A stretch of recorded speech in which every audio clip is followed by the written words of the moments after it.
श्रीमन्नारायण नारायण नारायण। जय जय नारायण नारायण नारायण।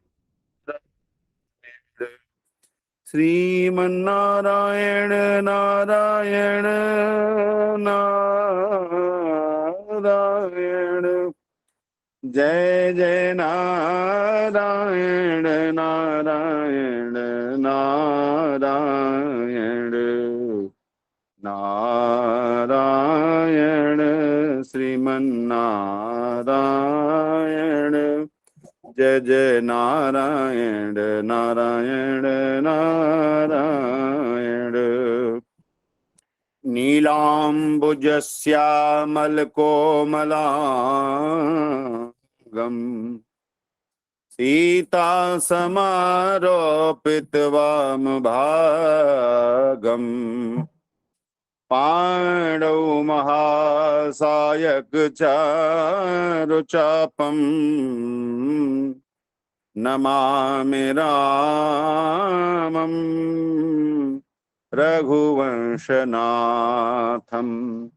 वंशी विभूषितकरान्नवनीरदाभात् पीताम्बरादरुणबिम्बफलाधरोष्ठात् पूर्णेन्दुसुन्दरमुखादरविन्दनेत्रात् कृष्णात् परं किमपि तत्त्वमहं न जाने। आज के श्रीमद् भागवत जी के सत्र में हम लोग उपस्थित हैं। उपस्थित आप सभी सज्जनों को हम साष्टांग दंडवत प्रणाम करते हैं। आदरणीय गुरुजनों को दंडवत प्रणाम करते हैं।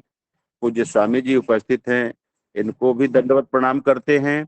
और अपने डॉक्टर प्रभाकर जी उपस्थित हैं, आज जिनके सहयोग से श्रीमद् भागवत का भावार्थ सुना जाएगा। तो हम आप सबको प्रणाम करते हुए और भागवती सेवा में श्लोकों के वाचन के लिए आपसे अनुमति चाहते हैं। जय सिया राम। सादर सबको प्रणाम। ओम नमो नारायणाय। विशुद्धया धारणया हता शुभः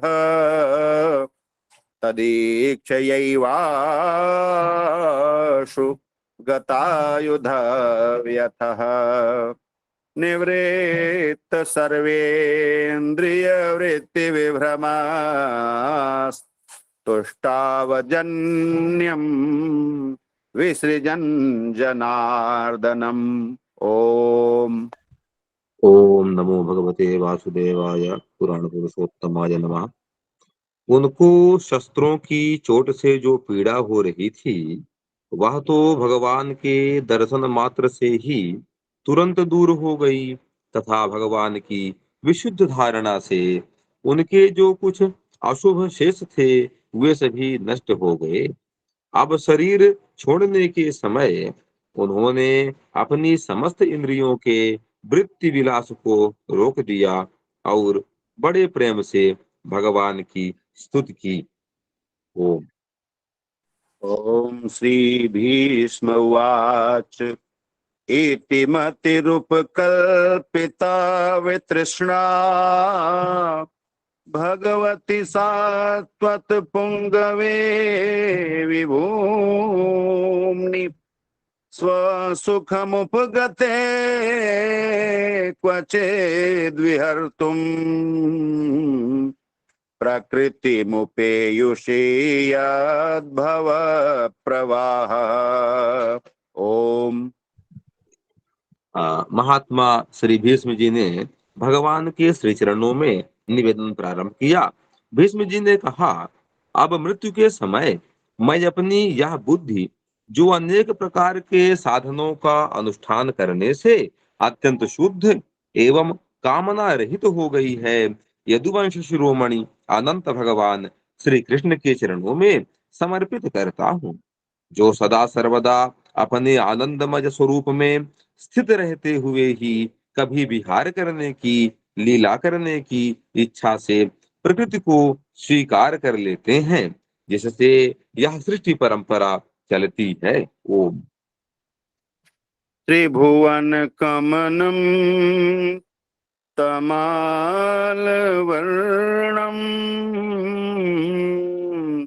रविकर गौरवराम्बरम दधाने वपुरलक कुलावृताननाब्जम् विजय सखे रतिरस्तु मे न वद्या। ओम। जिनका शरीर त्रिभुवन सुंदर एवं श्याम तमाल के समान सांवला है, जिस पर सूर्य रश्मियों के समान श्रेष्ठ पीतांबर लहराता रहता है, और कमल सदृश मुख पर घुंघराली अलकें लटकती रहती हैं, उन अर्जुन सखा श्री कृष्ण में मेरी निष्कपट प्रीति हो। ओम। ओम युधितुरग्रजो विधूम्र विश्वक् कचलुलित श्रमवार्यलंकृतस्ये मम निशित शरैर्विभिद्यमान त्वचि विलसत् कवचेस्तु कृष्णयात्मा। ओम। युद्ध। ओम। मुझे युद्ध के समय की उनकी वह विलक्षण छवि याद आ रही है। उनके मुख पर लहराते हुए घुंघराले बाल घोड़ों की टाप की धूल से मटमैले हो गए थे, और पसीने की छोटी छोटी बूंदें शोभायमान हो रही थीं। मैं अपने तीखे बाणों से उनकी त्वचा को बींध रहा था। उन सुंदर कवच मंडित भगवान श्री कृष्ण के प्रति मेरा शरीर, अंतःकरण और आत्मा समर्पित हो जाए। ओम। ओम सपदि सखिवचो निशम्य मध्ये निज परयोर्बलयोरथं निवेश्य स्थितवती परसैनिकायुरक्षा ऋतवती पार्थ सखे रतिर्ममास्तु। ओम। अपने मित्र अर्जुन की बात सुनकर जो तुरंत ही पांडव सेना और कौरव सेना के बीच में अपना रथ ले आए, और वहां स्थित होकर जिन्होंने अपनी दृष्टि से ही शत्रु पक्ष के सैनिकों की आयु छीन ली, उन पार्थ सखा भगवान श्री कृष्ण में मेरी परम प्रीति हो। ओम।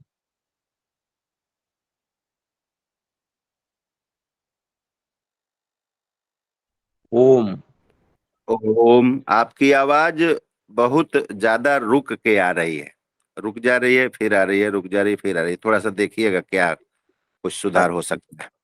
जी जी जी। ओम व्यवहित पृतना मुखम निरीक्ष्य स्वजन वधाद्विमुखस्य दोष बुद्ध्या कुमति महरदात्म विद्यया यश्चरण रतिः परमस्य तस्य मेस्तु। ओम। ओम। ओम। अब आ रही है क्या? अब आ रही है। जी। ओम।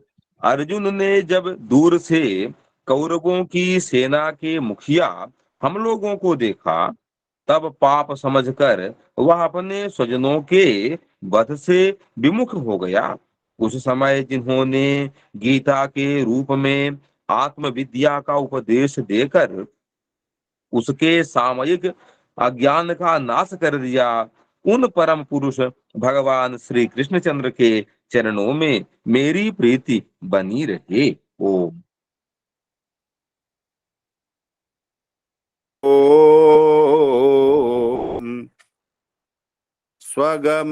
स्वनिगममपहाय मत्प्रतिज्ञाम् ऋतमधिकर्तुमवलुप्तो रथस्थः धृतरथचरणोऽभ्ययाच्चलद्गुर् हरिरिव हन्तुमिभम् गतोत्तरीयः। ओम। ओम। मैंने प्रतिज्ञा कर ली थी कि मैं श्री कृष्ण को शस्त्र ग्रहण कराकर छोड़ूंगा। उसे सत्य एवं ऊंची करने के लिए उन्होंने अपनी शस्त्र ग्रहण न करने की प्रतिज्ञा तोड़ दी। उस समय वे रथ से नीचे कूद पड़े और सिंह जैसे हाथी को मारने के लिए उस पर टूट पड़ता है, वैसे ही रथ का पहिया लेकर मुझ पर झपट पड़े। उस समय वे इतने वेग से दौड़े कि उनके कंधे का दुपट्टा गिर गया और पृथ्वी कांपने लगी। ओम। ओम। शितविशिखहतो विशीर्णदंशः क्षतज परिप्लुतयात् तायिनो मे प्रसभमभिससार मद्वधार्थम् स भवतु मे भगवान् गतिर्मुकुन्दः। ओम। ओम। मुझ आतताई ने तीखे बाण मार मार कर उनके शरीर का कवच तोड़ डाला था, जिससे सारा शरीर लहूलुहान हो रहा था। अर्जुन के रोकने पर भी वे बलपूर्वक मुझे मारने के लिए मेरी ओर दौड़े आ रहे थे। वे ही भगवान श्री कृष्ण जो ऐसा करते हुए भी मेरे प्रति अनुग्रह और भक्त वत्सलता से परिपूर्ण थे, मेरी एकमात्र गति हो, मेरे आश्रय हो। ओम। विजय रथ कुटुम्ब आततोत्रे धृतहयरश्मिनि तच्छ्रिये क्षणीये भगवति रतिरस्तु मे मुमूर्षोर् यामिह निरीक्ष्य हतागताः स्वरूपम्। ओम। ओम। अर्जुन के रथ की रक्षा में सावधान जिन श्री कृष्ण के बाएं हाथ में घोड़ों की रास थी और दाहिने हाथ में चाबुक, इन दोनों की शोभा से उस समय जिनकी अपूर्व छवि बन गई थी, तथा महाभारत युद्ध में मरने वाले वीर जिनकी इस छवि का दर्शन करते रहने के कारण सारूप्य मोक्ष को प्राप्त हो गए, उन्हीं पार्थ सारथी भगवान श्री कृष्ण में मुझे मरणासन्न की परम प्रीति हो। ओम। ओम ललित गति विलास वल्गुहास प्रणय निरीक्षण कल्पितो रुमानाः कृतमनुकृतवत्य उन्मदान्धाः प्राकृतिमगन किल यस्य गोपवध्वः। ओम। ओम। जिनकी लटकीली सुंदर चाल, हाव भाव युक्त चेष्टाएं, मधुर मुस्कान और प्रेम भरी चितवन से अत्यंत सम्मानित गोपियां रास लीला में उनके अंतर्धान हो जाने पर प्रेमोन्माद से मतवाली होकर जिनकी लीलाओं का अनुकरण करके तन्मय हो गई थीं, उन्हीं भगवान श्री कृष्ण में मेरा परम प्रेम हो। ओम। ओम मुनिगण नृपवर्य संकुलीन्तः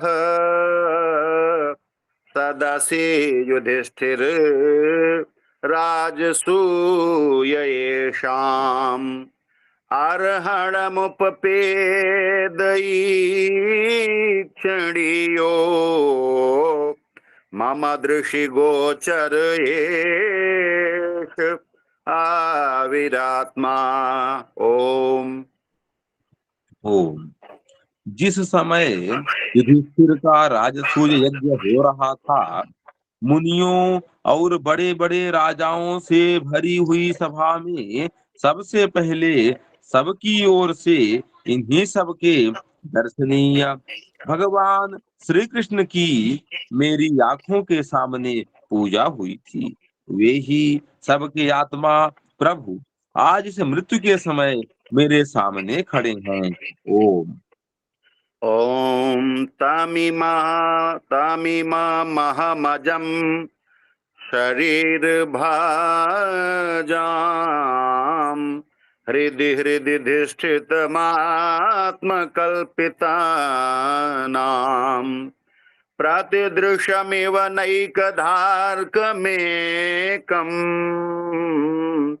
समधिगतोऽस्मि विधूत भेद मोहः। ओम। ओम। जैसे एक ही सूर्य अनेक आंखों से अनेक रूपों में दिखते हैं, वैसे ही अजन्मा भगवान श्री कृष्ण अपने ही द्वारा रचित अनेक शरीरधारियों के हृदय में अनेक रूप से जान पड़ते हैं।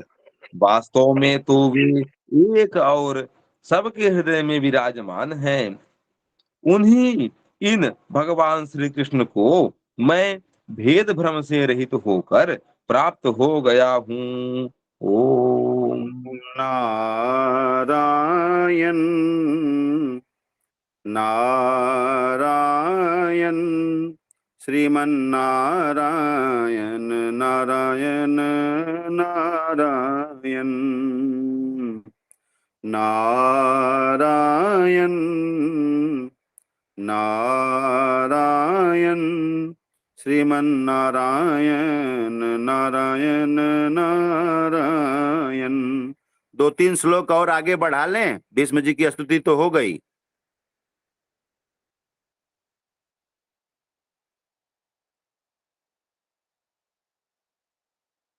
कोई दिशा निर्देश मिश्र जी हैं क्या?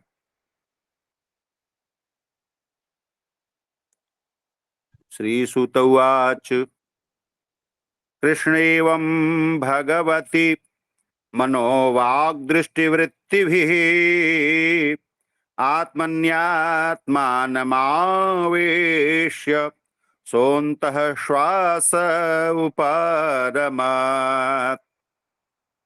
ओम। ओम। श्री सूत जी कहते हैं, इस प्रकार पितामह भीष्म ने मन, वाणी और दृष्टि की वृत्तियों से आत्मस्वरूप भगवान श्री कृष्ण में अपने आप को लीन कर दिया। उनके प्राण वहीं विलीन हो गए और वे शांत हो गए। ओम।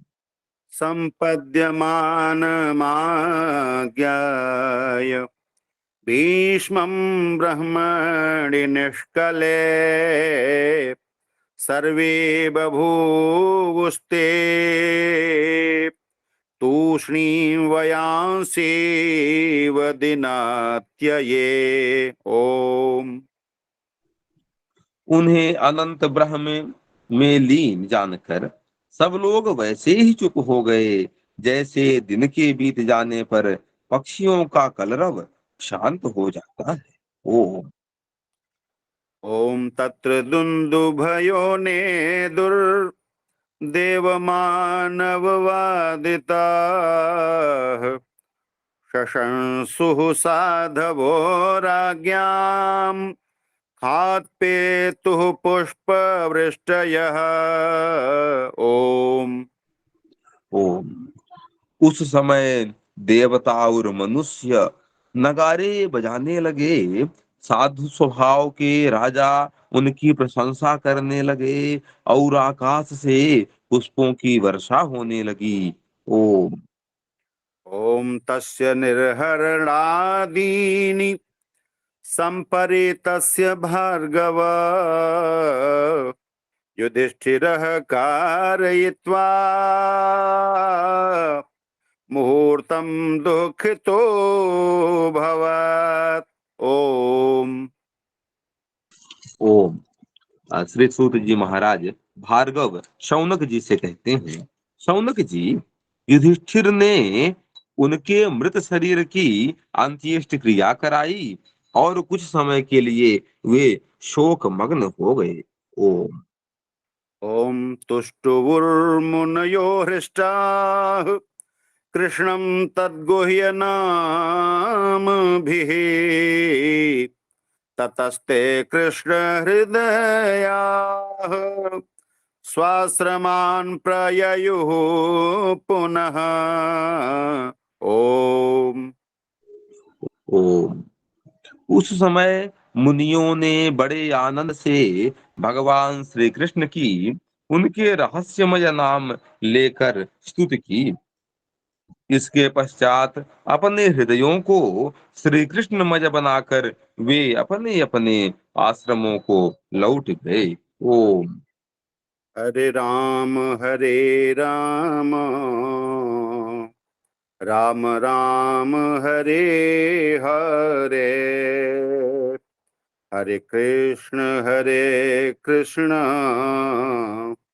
कृष्ण कृष्ण हरे हरे। आचार्य दीनानाथ जी उपस्थित हैं? जी हाँ, है, उपस्थित हैं जी। ठीक है, तो प्रभु दीनानाथ जी, आपसे प्रार्थना है कि आज अब शेष सत्र का जो समय है वो आपके श्री वचनों से हम लोग लाभान्वित होंगे। तो आपको विनय है कि आप अपने मुखारबिंद से भगवत लीलाओं का गान करें। जय सिया राम, सादर प्रणाम। ओम।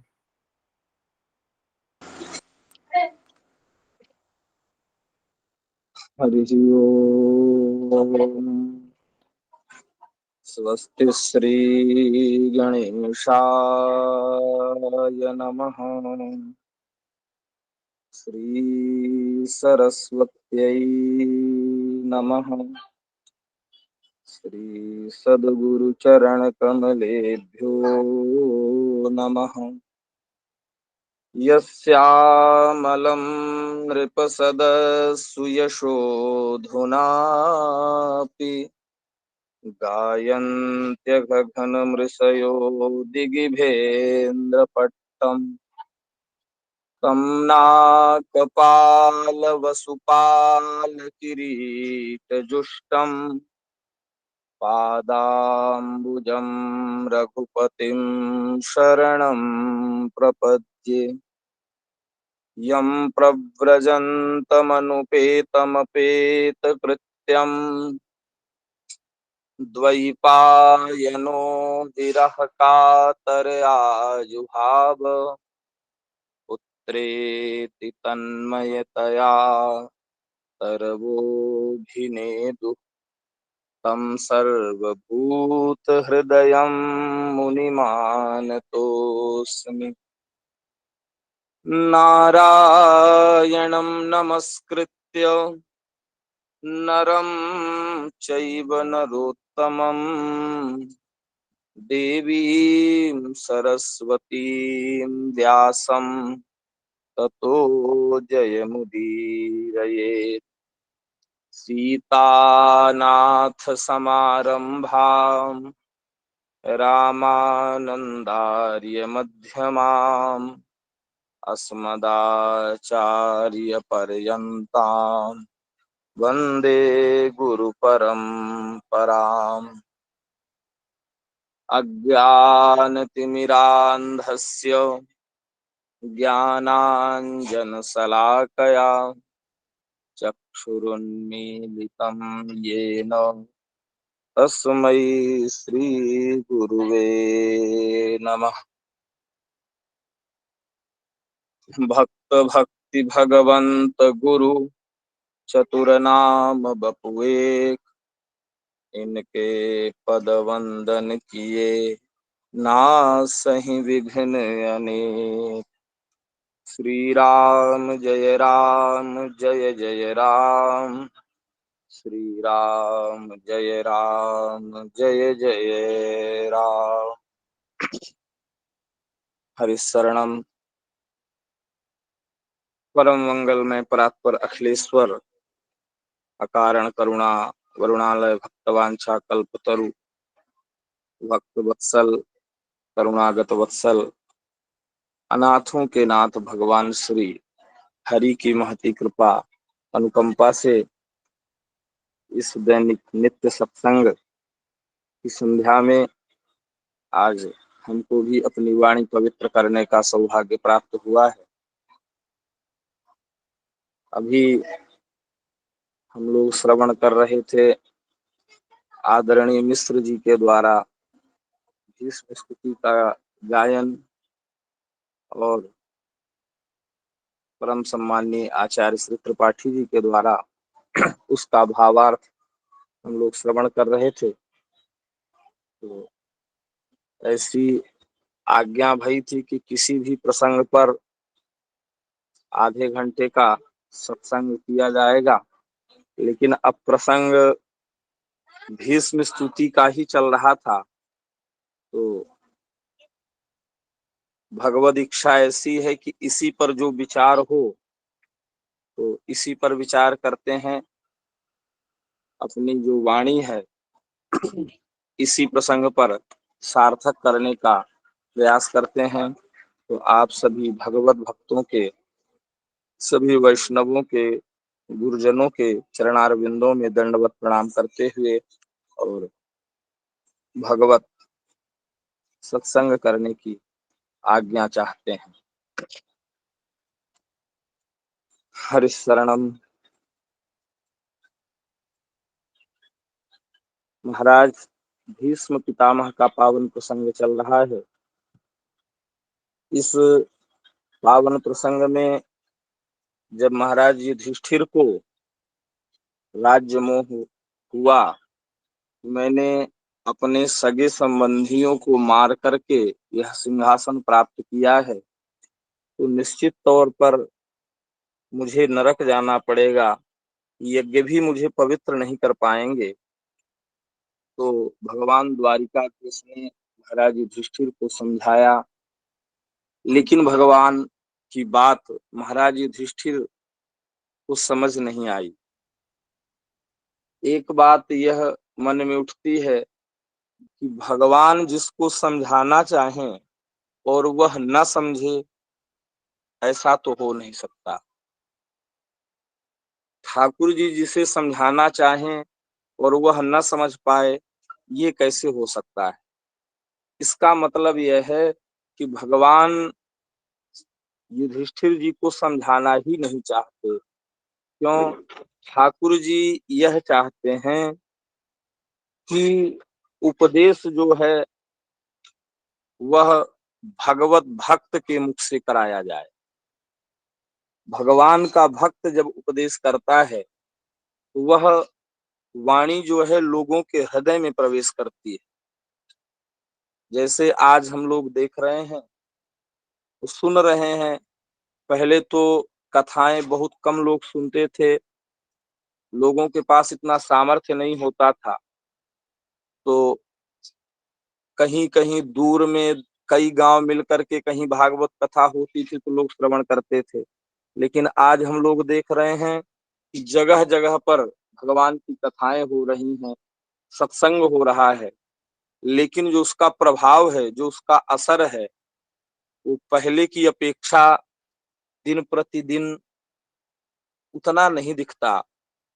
यह तो हम नहीं कह सकते कि कम होता जा रहा है, लेकिन जैसी अपेक्षा, जैसा सत्संग होता है वैसी परिस्थिति दिखती नहीं। तो उसका कारण हमें ऐसा लगता है कि शायद कथनी और करनी में कहीं न कहीं कुछ भिन्नता है, इसलिए लोगों को वाणी प्रभावित कर नहीं कर पाती। और यही विचार भगवान के मन में है। यदि भगवान के भक्त के मुख से यदि उपदेश कराया जाए तो महाराज युधिष्ठिर को यह बात समझ में आ जाएगी तो पांडवों को लेकर के भीष्म पितामह के पास पहुंचे हैं भगवान। भीष्म पितामह के स्वरूप का वर्णन करते हैं सूत जी महाराज शौनकादि ऋषियों को श्रवण कराते हुए कि भीष्म पितामह का स्वरूप कितना दिव्य लग रहा है, जो कई दिनों से सरसैया में पड़े हैं, कोई अन्नदाना नहीं, लेकिन दृष्ट्वा निपतितम भूमौ दिवश्च्युतमिवामरम, जैसे आकाश से कोई च्युत देवता हो, एकदम प्रसन्न मुद्रा में भीष्म पितामह पड़े हैं। उनके चेहरे का जो तेज है वह मलिन नहीं हुआ है, दिव्याति दिव्य स्वरूप भीष्म पितामह का बना हुआ है। उसका कारण क्या है? उसका कारण केवल एक ही है कि वह निरंतर भगवान का ध्यान कर रहे हैं। भगवान के ध्यान में ही भीष्म पितामह लगे हैं। और मानो भीष्म पितामह का यह जो चरित्र है, यह हम लोगों को शिक्षा देता है कि भगवान के भजन के लिए समय के, परिस्थिति के अनुकूलता की आवश्यकता नहीं होती है। चित्त वृत्ति में जब भजन का भाव आ जाता है, भजन करने का जब मन दृढ़ निश्चय कर लेता है, चित्त वृत्ति भजन में लग जाती है, तो फिर वह स्थिति कैसी भी हो, परिस्थिति कैसी भी हो, स्थान कैसा भी हो, भगवान का भजन बड़े प्रेम से बनता है, कैसी भी स्थिति हो। हम लोग अच्छी तरह से जानते हैं, कथा श्रवण किए हैं, सुखदेव जी महाराज गर्भ में ही भगवान का भजन कर रहे हैं, बाहर आने को तैयार नहीं है। तो महाराज हम लोग जानते हैं कि गर्भ में कितना कष्ट होता है जीव को, लेकिन उस कष्ट में भी उस कष्ट का उन्हें अनुभव नहीं हो रहा है, क्योंकि चित्त जो है वह भगवान में लगा हुआ है। तो भगवान में जो लगा है चित्त, तो फिर शारीरिक कष्ट क्या हो रहा है इसका कोई भान नहीं रहता। यही स्थिति भीष्म पितामह की है। सरसैया में पड़े हुए भीष्म पितामह केवल भगवान का ध्यान कर रहे हैं। और भगवान का ध्यान करते करते, भगवान की लीलाओं का स्मरण करते करते उनका चित्त जो भगवान में लग चुका है, तो वह जो दिव्य तेज है वह महाराज भीष्म पितामह के चेहरे पर स्पष्ट दिख रहा है। भीष्म पितामह आज एक महाभारत का महान योद्धा विदा लेगा, इसलिए पांडवों को लेकर के भगवान पहुंचे तो बड़े बड़े ऋषि मुनि महात्मा भी पधारे। पर्वतो नारदो धौम्यो भगवान बादरायणः बृहदस्वो भरद्वाजः सशिष्यो रेणुकासुतः वसिष्ठ इंद्र प्रमदस्तिस्रो गृत्समदोषितः कच्छीवान गौतमोत्रिश्च कौशिकोथ सुदर्शनः। और यही नहीं, अन्ये च मुनयो ब्रह्मन् ब्रह्मरातादयो मलाः, ब्रह्मरात यानी साक्षात सुखदेव भगवान भी पधारे। भीष्म पितामह के प्रयाण के समय साक्षात शुकाचार्य भगवान भी पधारे। तो यहाँ एक ये आता है कि सुखदेव भगवान तो सूर्य लोक को गमन कर गए हैं। तो भगवान के जो भक्त हैं वो नित्य होते हैं, और कल्प भेद के कारण दोनों कथाएं सत्य हैं कि सुखदेव भगवान आज भी विराजमान हैं, और वह भी प्रसंग सत्य है। ये कल्प भेद से समझ लेना चाहिए। अब एक प्रश्न यहाँ यह उठता है कि इतने बड़े बड़े मुनि महात्मा जो ब्रह्मरात हैं, जिनका मन भगवान में लग चुका है, भगवान का भजन जो कर रहे हैं निरंतर, वह आज यहाँ क्यों पधारे? तो मानो यह ऋषि मुनि लोग इसलिए पधारे क्योंकि महात्मा लोग जानते हैं कि केवल भगवान का दर्शन अधूरा माना जाता है। भगवान का दर्शन केवल अकेले किया जाए वह अधूरा माना जाता है, लेकिन आज भगवान के भक्त के साथ यदि भगवान का दर्शन होगा तो वो पूरा माना जाएगा। इसलिए आज महाभागवत भीष्म पितामह के साथ भगवान का दर्शन होगा, और परम भागवत पांडवों के साथ भगवान का दर्शन होगा, इसलिए बड़े बड़े ऋषि मुनि महात्मा भी दर्शन करने के लिए पधारे। और उसके बाद दर्शन करने के लिए पधारे भीष्म पितामह ने महाराज युधिष्ठिर को उपदेश किया है। ऋषि लोग भीष्म पितामह के दाहिनी ओर खड़े हैं, वो पांडव लोग बाईं ओर खड़े हैं, लेकिन ठाकुर जी पितामह के पैर की तरफ सामने खड़े हैं। अब प्रश्न ये उठता है कि भगवान पैरों की तरफ क्यों खड़े हैं? मानो ठाकुर जी इसलिए पैरों की तरफ खड़े हैं कि ऐसे निर्मल महात्मा की चरण धूल उड़ करके यदि हमारे ऊपर पड़ गई तो हम पवित्र हो जाएंगे।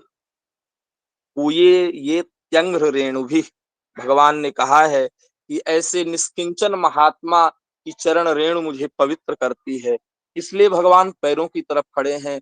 अथवा इसलिए भी भगवान पैरों की तरफ खड़े हैं कि भगवान का दर्शन भक्त को होगा और भक्त का दर्शन भगवान को होगा।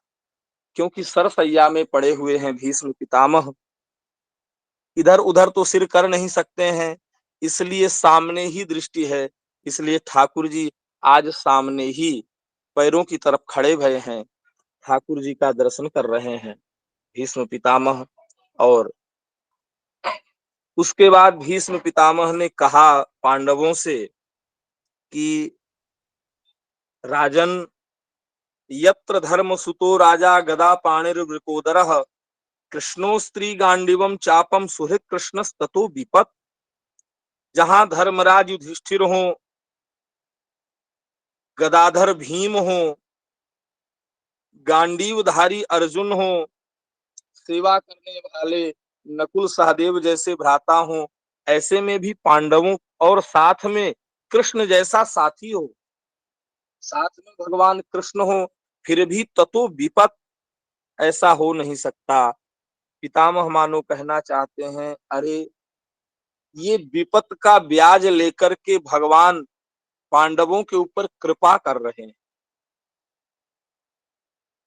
दुख जब जब पांडवों के जीवन में आया तो ठाकुर जी उनके साथ हमेशा खड़े रहे, तो इसलिए मानो विपत्ति का ब्याज लेकर के और ठाकुर जी कृपा कर रहे हैं पांडवों के ऊपर। पांडवों को समझाया है भीष्म पितामह ने कि यह, युधिष्ठिर से कहा, राजन इन्हें जानते हो ये कौन है? ये जितना भी किया कराया है, जितना भी हुआ है, वह सब भगवान का है, उन्हीं ने किया है, इन्हीं ने किया है, ये इन्हीं की लीला है। तो महाराज युधिष्ठिर ने कहा, पितामह जब सब इन्हीं को करना था तो ये हमको पहले समझा देते कि हमको ऐसा ऐसा करना है, इसलिए हमको कष्ट न होता।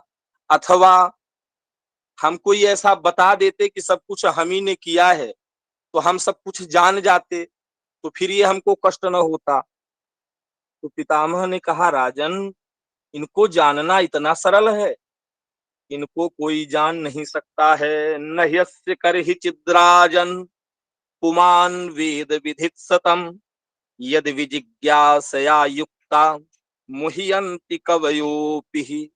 राजन इनके भेद को, इनकी महिमा को, इनके तत्व को जाना नहीं जा सकता।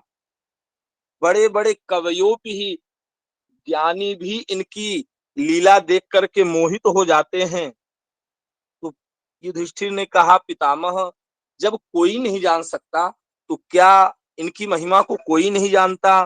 पितामह ने कहा, राजन ये साक्षात नारायण हैं, ये सवई भगवान साक्षात आद्यो नारायण स्वयं पुमान, यह साक्षात नारायण है, इनके रहस्य को कोई जान नहीं सकता। तो धर्मराज ने कहा, पितामह तो फिर क्या इनके रहस्य को कोई नहीं जान सकता? तो पितामह ने कहा, 3 लोग हमारी दृष्टि में ऐसे हैं जो जानते हैं। कौन कौन? अस्यानुभावम भगवान वेद गुह्यतमं शिवः देवर्षिर नारदः साक्षात भगवान कपिलो नृप। कहते हैं भगवान शिव इनके रहस्य को जानते हैं। क्यों? क्योंकि भगवान शिव निरंतर इनका स्मरण करते हैं। तुम पुनि राम, राम दिन राती, सादर जपहूँ अनंग अराती। भगवान शिव निरंतर राम नाम का स्मरण करते हैं, जप करते हैं, इसलिए भगवान शिव इनके रहस्य को जानते हैं। और दूसरे देवर्षि नारद, नारद जी इनके रहस्य को जानते हैं। क्यों? क्योंकि नारद जी निरंतर इनका कीर्तन करते रहते हैं। निरंतर कीर्तन करने के कारण नारद जी जानते हैं। और तीसरे भगवान कपिल, कपिल इनके रहस्य को जानते हैं। तो कपिल क्यों जानते हैं? तो भगवान कपिल क्या करते हैं? ध्याये चिरम भगवतस् चरणारविंदम, निरंतर भगवान के चरणार बिंदुओं का ध्यान करते हैं। एक स्मरण करते हैं, एक कीर्तन करते हैं, और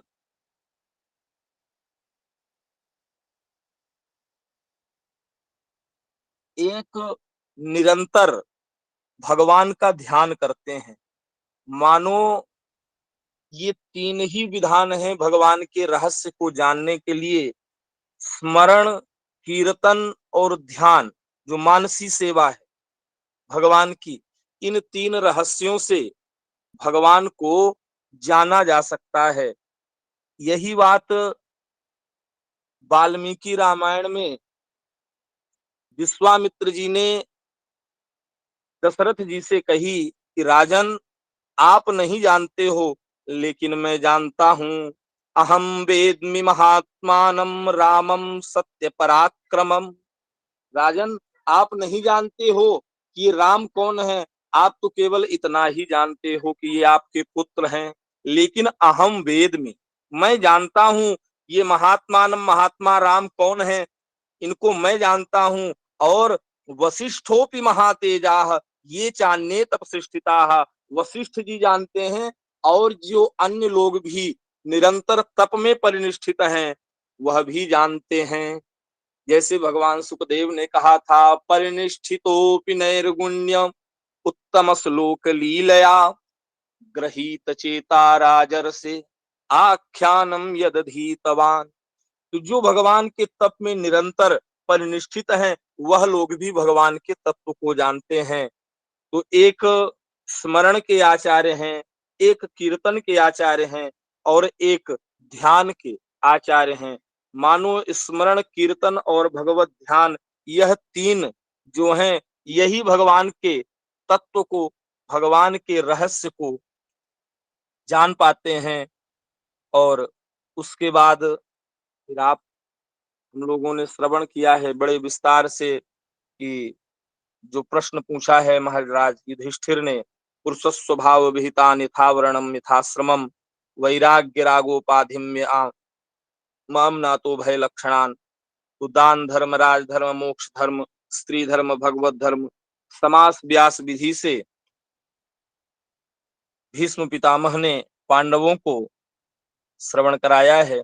उसके बाद पितामह भीष्म ने भगवान की स्तुति की है, जिस स्तुति का गायन और श्रवण लाभ हम लोगों ने लिया है। भीष्म पितामह की स्तुति में तो कई कई रस है इसमें, भीष्म स्तुति में। लेकिन एक जो बड़ा विशेष रस है, वह इसमें श्रृंगार रस। जो युद्ध के मैदान में पितामह जो अखंड बाल ब्रह्मचारी है, सरसैया पर पड़े भये हैं, लेकिन वह भी अंत समय पितामह श्रृंगार रस, और महाराज श्रृंगार रस ऐसा वैसा नहीं, इतने उच्च कोटि का रस, महारास का स्मरण पितामह भीष्म ने किया है। भीष्म स्तुति हम लोगों ने बड़े विस्तार से सुना है। केवल इसी श्लोक पर भीष्म पितामह कहते हैं, ललित गति विलास बल गुहास प्रणय निरीक्षण कल्पितो रुमाना कृतमनुकृतवत्य उन्मदान्धा प्रकृति मगन किल यस्य गोपवध्वः। पितामह भीष्म भगवान के उस स्वरूप का ध्यान कर रहे हैं। ललित गति, टेढ़ी मेढ़ी चाल है, और हो क्यों ना, हमारे बिहारी जी को सीधा चलना आता ही नहीं है,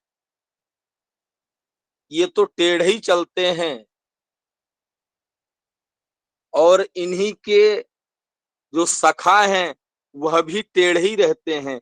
इसीलिए ब्रजवासी कहते हैं कि हम राधे जू के बल अभिमानी, टेढ़े ही रहे सदा रसिया सो बोले अटपटिवानी, राधे जू के बल अभिमानी।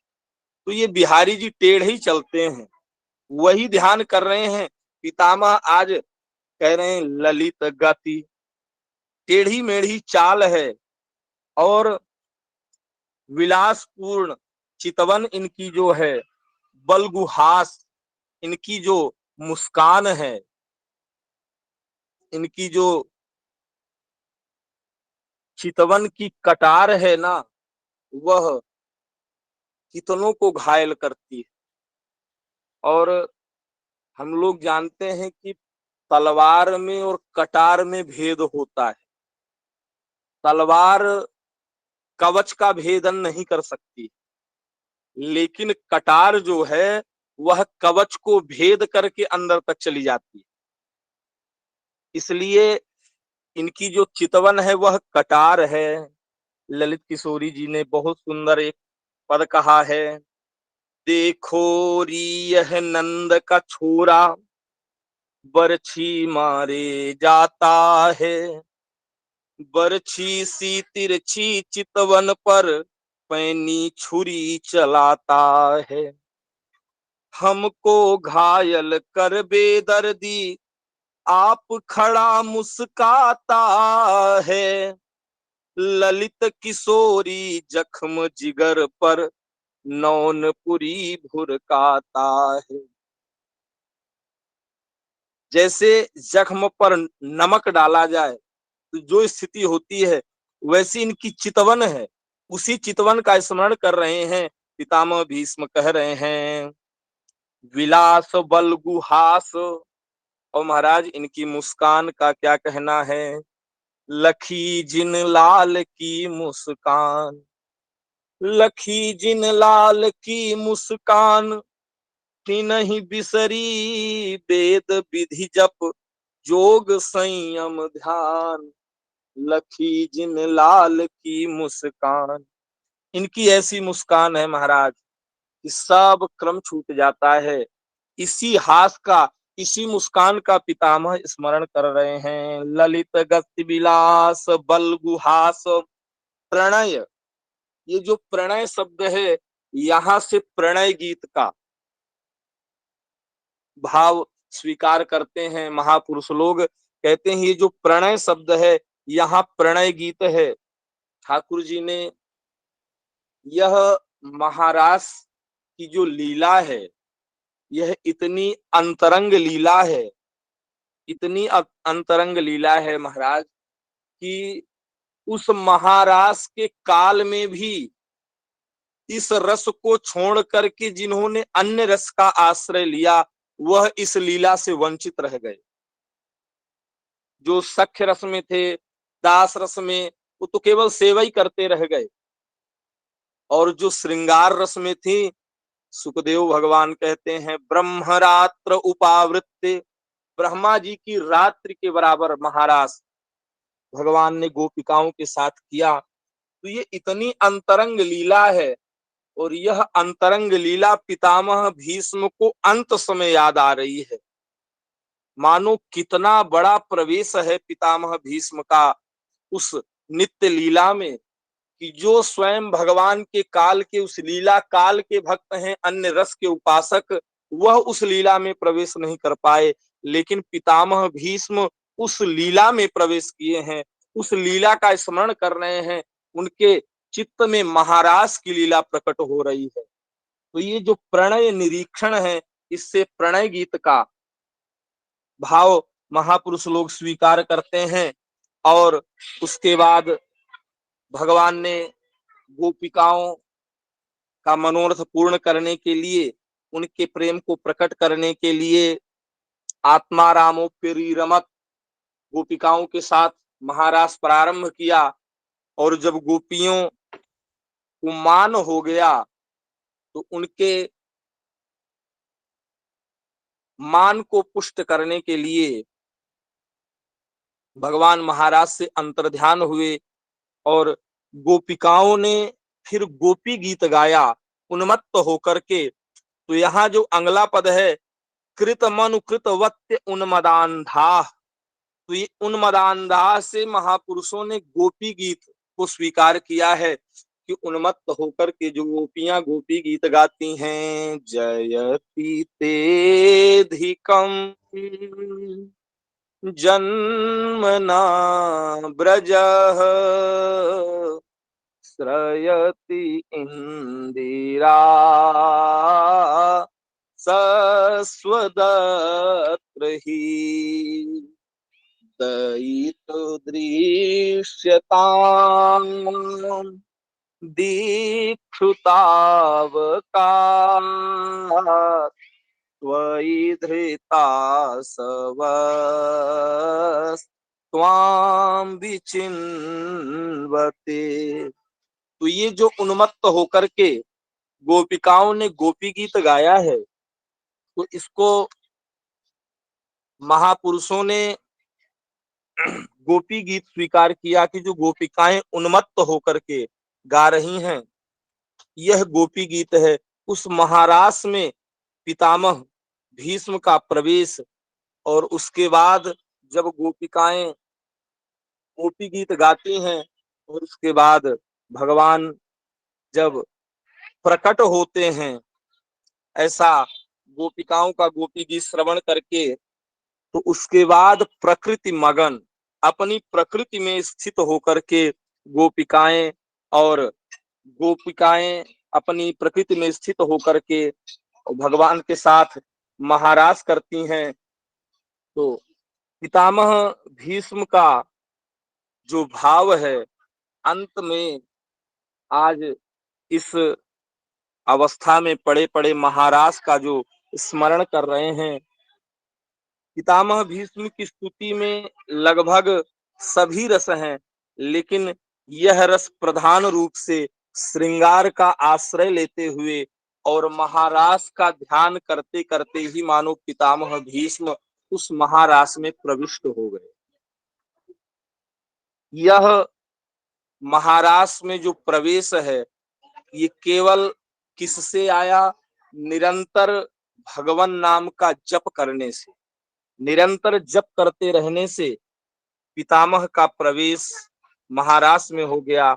और निश्चित तौर से हम लोगों के लिए भी जो सत्संग की गंगा है और भगवान नाम का जप है, यही भूमिका का निर्माण करते हैं।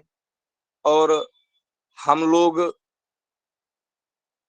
अब ये तो हम नहीं कह सकते सबके लिए, आप सब महापुरुष लोग इसमें नित्य सत्संग करते हैं, नित्य भगवान नाम का आश्रय लेते हैं, लेकिन हमें तो लगता है कि इस जीवन को पाकर के भी न तो सत्संग का लाभ ले पा रहे हैं, और जैसे चाहिए भगवान का भजन जिसके लिए मनुष्य शरीर मिला है, ना तो वैसा भजन ही बन पा रहा है। तो भगवान नाम का आश्रय, भगवान के भजन का आश्रय लिया नहीं, सत्संग किया नहीं, तो फिर अनधिकार चेष्टा बन जाती है।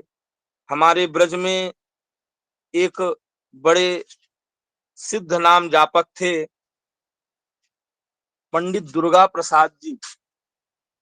उनके पास जब कोई जाता, औरों से तो कुछ वो टेढ़ा ही बोलते थे, कड़वी भाषा बोलते, और खास करके महात्माओं से और कड़वी भाषा बोलते थे। लेकिन उनकी कड़वी भाषा में भी प्रेम होता था, प्रेम छिपा रहता था। तो जब कोई पूछता कि पंडित जी कुछ कल्याण का साधन बताइए, क्या करें, तो वो एक ही बात कहते, अरे स्वामी जी, झोली में तो फूटी कौड़ी नहीं है और बात करोड़ों की करते हो। ठोकरें खाओगे, ठोकरें ठोकरें खाओगे स्वामी जी। तो कहने का मतलब उनका था कि जिस कौड़ी के बल पर, जिस भगवान नाम और भजन के बल पर हमारा कल्याण होना है, उसका तो आश्रय हम लोगों ने लिया नहीं, भगवान नाम पर हमारा विश्वास दृढ़ हुआ नहीं, हमारी श्रद्धा भई नहीं। और निश्चित तौर से कभी कभी ऐसा देखने में मिलता है कि हम लोग उपदेश तो बड़ा बढ़िया कर देते हैं, लेकिन स्वयं उस पर विश्वास अपने को नहीं हो पाता। एक छोटा सा प्रसंग है ब्रज की एक गोपी का, 2 मिनट उसको हम लोग स्मरण कर लेते हैं, केवल इस बात को पुष्ट करने के लिए कि जो बात हम लोग कहते हैं उन्हें हमें, उस पर हमें विश्वास कैसे हो।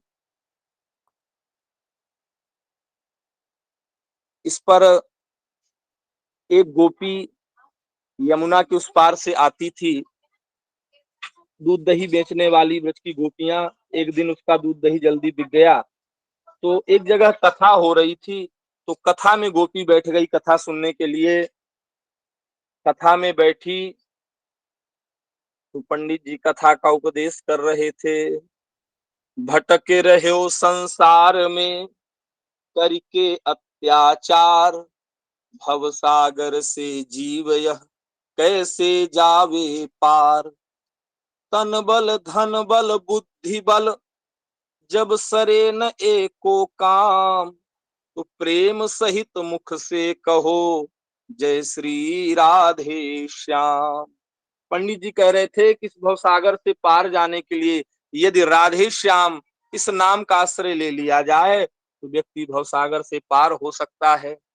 और वो गोपी इतनी भोली थी, यह बात उसके मन में ऐसी बैठ गई कि उसे लगा कि जब जीव भवसागर से राधे श्याम कह करके पार हो जाएगा, तो क्या मैं यमुना पार नहीं कर सकती? रोज नाव से आती हूँ, पैसे 2 पैसे जो किराया भी लगता है।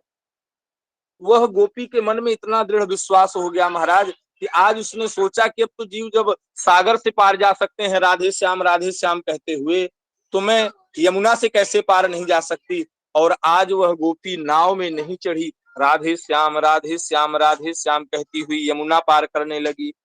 और भगवान की इतनी बड़ी कृपा कि वह गोपी डूबी ही नहीं यमुना में, जैसे जमीन पर चल रही हो ऐसे पार करके चली गई।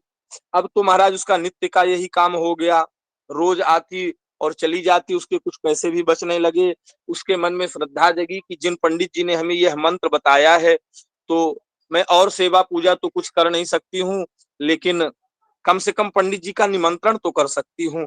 पंडित जी जहाँ कथा चल रही थी वहां गई तो लोगों ने बताया पंडित जी तो वृंदावन से आए थे, वहां घर है पंडित जी का। पंडित जी के घर में गई तो पंडित जी मिले, प्रणाम किया और कहा महाराज कल आप हमारे यहाँ प्रसाद पाए, मैं दोपहर में लेने आपको आ जाऊंगी।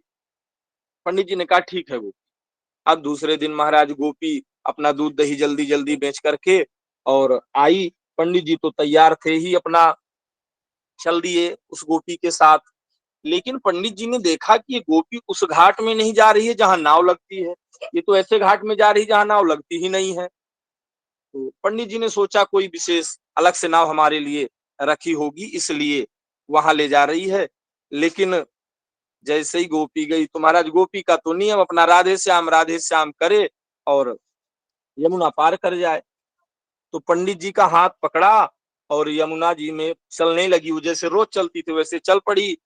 तो जैसे ही गोपी तो यमुना जी में खड़ी हो गई और जैसे ही पंडित जी ने पांव रखा, पहले ही पांव में कंठ तक जल में पहुंच गए। अब तो पंडित जी डूबने लगे। अब पंडित जी लगे चिल्लाने, अरे गोपी मुझे छोड़ दे छोड़ दे। तो गोपी एक ही बात कहती, गुरुजी बोलो राधे श्याम, यमुना क्या भवसागर में भी इसी नाम का काम, गुरुजी बोलो राधे श्याम। गुरुजी राधे श्याम, राधे श्याम। यमुना क्या भवसागर भी इसी से पार हो सकते हैं। और महाराज पंडित जी ने उपदेश तो कर दिया था, उन्हें विश्वास तो था नहीं उस नाम पर, अब काहे को बचे। पंडित जी के मन में आया कि ये लगता है कोई चुड़ैल है, मुझे मार डालेगी। तब हार करके पंडित जी ने पुकारा, उबारो राधावर घन श्याम। जब पुकारा, हे नंद नंदन मेरी रक्षा करो, तो उनके ऐसे आर्त भाव से पुकारने पर पंडित जी भी पार हो गए, यमुना पार हो गए महाराज। और जाकर के गोपी ने वस्त्र की व्यवस्था तो की ही थी, पंडित जी को वस्त्र दिया, भोजन इत्यादि कराया। एक बात पंडित जी ने पूछी, गोपी ये बात बता कि ये विश्वास तुझे कैसे हुआ। तो गोपी ने एक ही बात कही, गुरुजी आपने ही तो कहा था कि भटकी रहे हो संसार में करिके भ्रष्टाचार, भवसागर से जीव यह कैसे जावे पार। तन बल धन बल बुद्धि बल जब सरे नए को काम, तो प्रेम सहित मुख से कहो जय श्री राधे श्याम। आपने ही तो कहा था। और कहते हैं कि पंडित जी उस गोपी के चरणों में गिर गए। अरे गोपी, जितना विश्वास तुझे इस मंत्र पर हो गया, इतना विश्वास तो मुझे स्वयं नहीं था। तो ये प्रसंग कहने का मतलब सिर्फ अपना इतना ही है कि हम लोग उपदेश तो कर देते हैं, लेकिन उतना विश्वास हमें स्वयं नहीं हो पाता। तो वही स्थिति अपनी है कि भजन अपने राम से बनता नहीं, सत्संग का लाभ मिल नहीं पाता। सत्संग जीवन में जैसा चाहिए वैसा सत्संग नहीं, भजन नहीं, फिर भी चेष्टा करते हैं। जैसे कालिदास जी ने लिखा है, महाकवि कालिदास जी ने, कि जो लंबे व्यक्ति के पाने योग्य फल है, उसे बौना पुरुष हाथ उठा करके उपहास का पात्र बनता है। उसी प्रकार भगवान के अनंतानंत गुणों को जो जिसके शायद योग्य नहीं है, लेकिन ठाकुर जी की ऐसी कृपा कि अपनी वाणी पवित्र करने के लिए उस गुणों का गान करते हैं। तो आज महापुरुषों के बीच हमें भी अपनी वाणी को पवित्र करने का सुअवसर सौभाग्य प्राप्त हुआ। तो हमारे शब्दों में जो त्रुटि रह गई हो, आप सब महापुरुषों के बीच बोलने का हमें मौका मिला, तो हमें कोई भय नहीं है, सिर्फ इसलिए कि वो गोस्वामी जी ने जो एक चौपाई लिखी है कि बालक जब तोतरी भाषा में बोलता है तो मुदित सुनहि गुरु पितु अरु, माता माता पिता प्रसन्न होकर के उस तोतली भाषा को श्रवण करते हैं। तो मेरी भाषा निश्चित तौर से तोतली है। तो यही अपनी वाणी को विश्राम आप सब महापुरुषों के चरणों में साष्टांग दंडवत करते हुए अपनी वाणी को विश्राम करते हैं। हरे कृष्ण कृष्ण कृष्ण हरे हरे, हरे राम राम राम हरे हरे। साधारण सभी को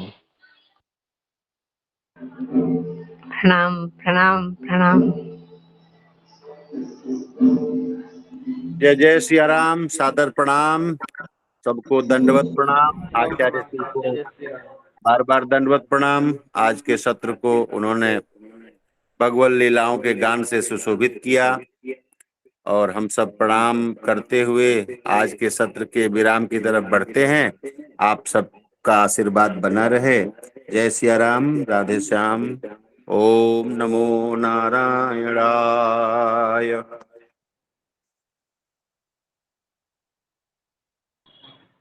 श्री राधे, जय निताय, जय राधे, जय निताय।